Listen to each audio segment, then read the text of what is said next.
I was about 20-ish, because in the bath, put my hands through my hair and it was just lumps of hair. It was like it just all was falling out very, very rapidly, completely bald within the space of a couple of weeks. No sense of who I was anymore because they don't offer any type of counseling or therapy for that sort of thing. They don't offer you any support. And it is a loss. You are, grieving the hair you used to have. And there was just nothing. I had no support. I had no idea there was, groups. There was no one to turn to. You just feel completely lost. You don't have to have a wig. That doesn't have to be the only option. And honestly, wigs weren't for me. And I just wore beanies and I just felt so low because I didn't feel like they were me. They were just to hide what I have, but they didn't express how I felt or how I should look. It was, you've got hair loss, let's try and make you look normal. For any direction of what I should do, just hope for the best. That wasn't what I wanted.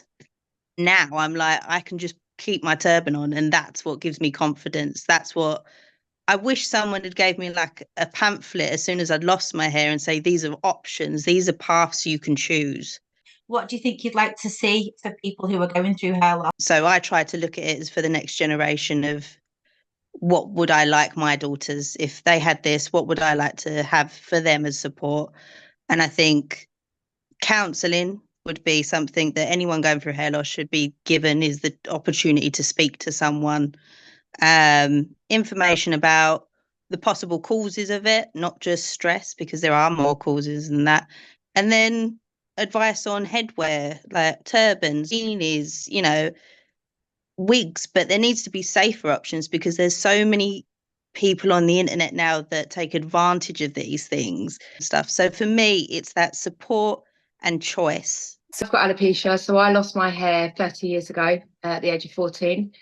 I had a severe anaphylactic reaction to anaesthetic and unfortunately ended up in a coma and woke up with no hair.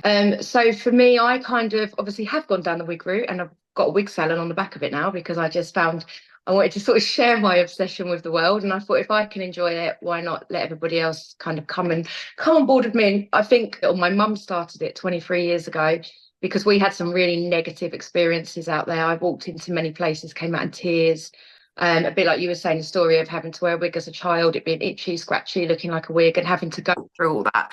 And I think being really exposed as a child and people knowing is so hard because it's so hard to disguise. So I think for me, why we've become working well together, Em and I, is because it's so nice to offer another solution in my salon, and something that with your turban's been so much fun, give that little bit of confidence at the beginning.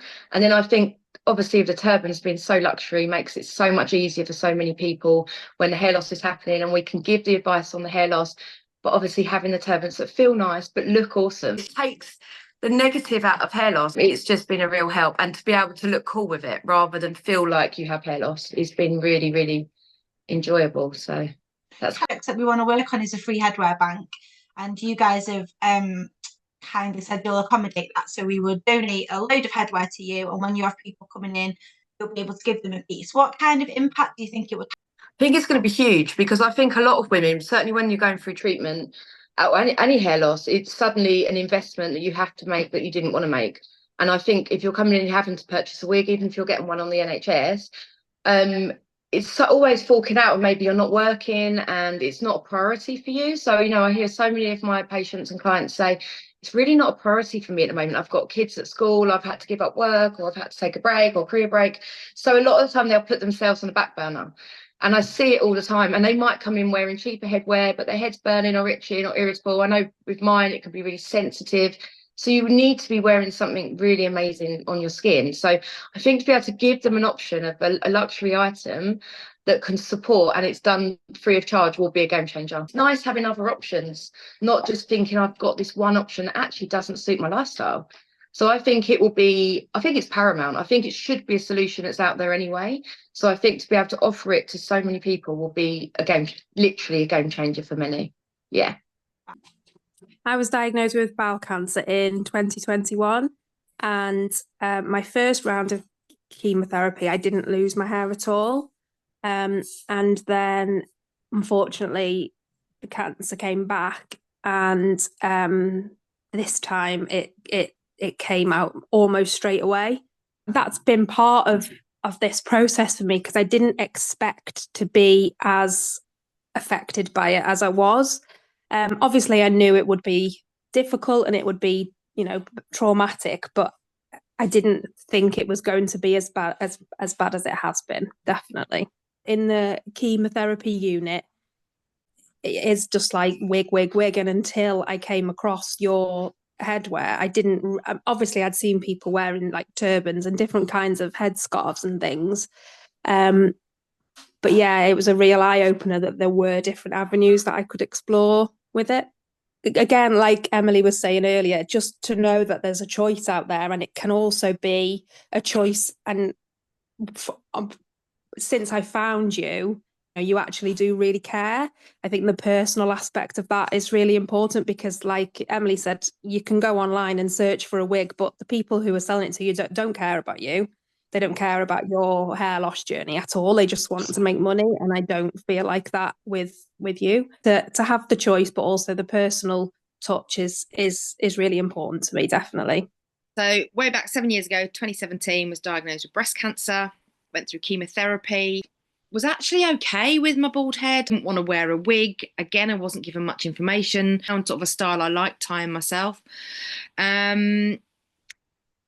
Yeah, and that was it really. I wasn't given any information. I wasn't on social media at the time, and I think a lot of support groups and a lot of information about hair loss and about is on social media.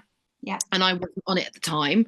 And I was given no information at the hospital, nothing about where I could get turbans from, no support groups, nothing. And I think people could really benefit from that. That would have been really beneficial.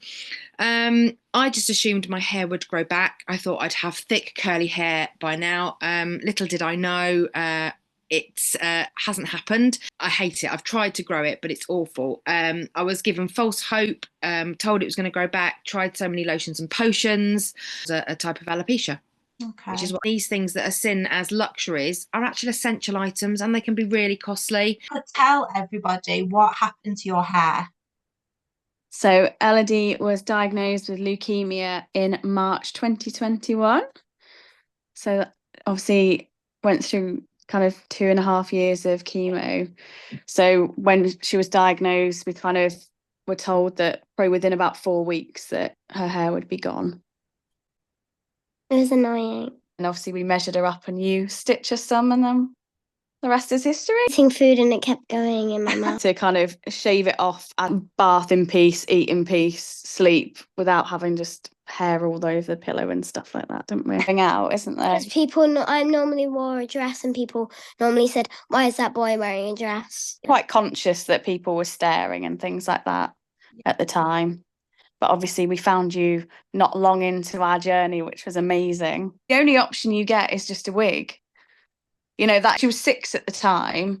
So a wig for a 6-year-old isn't always practical.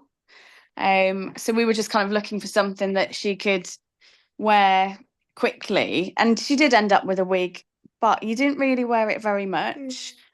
And you always found it too hot. Yeah. And of course, and I don't know, the Little Princess Trust were amazing, who we got the wig from, but it still looks like a wig on a little girl. There's a lot of hair, whereas she sort of found her own identity with the different headwear.